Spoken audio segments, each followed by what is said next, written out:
London Bangla press club ও east Hands চ্যারিটির যৌথ উদ্যোগে এবং বিবিসির আর্থিক অনুদানে ফ্রি স্টাডি সাপোর্ট প্রোগ্রামের উদ্বোধন করা হয়েছে।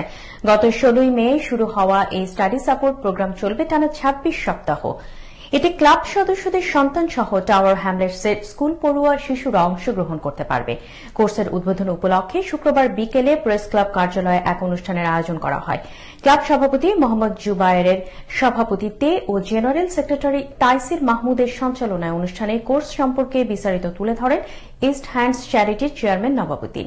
এ সময় বক্তব্য রাখেন সাবেক সভাপতি মোহাম্মদ এমাদ উদ্দিন, ইভেন্ট সেক্রেটারি রুপি আমিন ও East Hand charity CEO Asoum Masum, chief adviser Abdul Mumin Carol, trustee Bablul Haque এবং শিশুদের অভিভাবকবৃন্দ।